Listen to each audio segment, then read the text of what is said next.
বিশ্ব রাজনীতির কেন্দ্রবিন্দুতে আবারও চীন।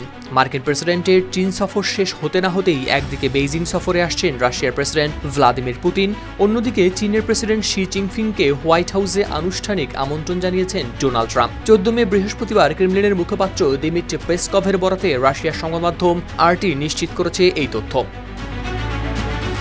প্রতিবেদনে বলা হয়, খুব শিগগিরই চীন সফরে যাচ্ছেন পুতিন। তবে সফরের সুনির্দিষ্ট তারিখ এখনও নির্ধারণ করা না হলেও এই ভ্রমণের সমস্ত প্রস্তুতি ইতিপূর্বেই সম্পন্ন হয়েছে বলে জানিয়েছেন দিমিত্রি পেসকভ। রুশ সংবাদ মাধ্যমগুলোর ধারণা, আগামী সপ্তাহেই অনুষ্ঠিত হতে পারে এই হাই প্রোফাইল সফরটি। পুতিন সর্বশেষ 2025 সালের সেপ্টেম্বরে করেছিলেন বেইজিং সফর। সে সময় তিনি চীনের বিশাল সামরিক কুচকাওয়াজ এবং একটি শীর্ষ সম্মেলনে অংশ নেন।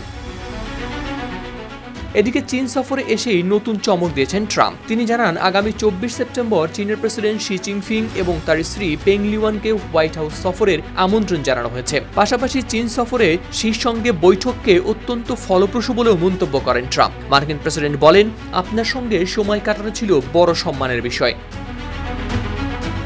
যদিও বেইজিং এখন পর্যন্ত শির যুক্তরাষ্ট্র সফর নিয়ে আনুষ্ঠানিকভাবে কিছুই জানায়নি, তবে বিশ্লেষকদের মতে একই সময় পুতিনের চীন সফর এবং ট্রাম্পের আমন্ত্রণ বিশ্ব রাজনীতিতে দিচ্ছে নতুন কূটনৈতিক সমীকরণের ইঙ্গিত। বিশেষ করে যুক্তরাষ্ট্র চীন উত্তেজনা, তাইওয়ান ইস্যু এবং চলমান বৈশ্বিক ভূরাজনৈতিক সংঘাতের প্রেক্ষাপটে এই বৈঠকগুলো আন্তর্জাতিক অঙ্গনে বড় প্রভাব ফেলতে পারে বলেই মনে করছেন সমর বিশ্লেষকরা।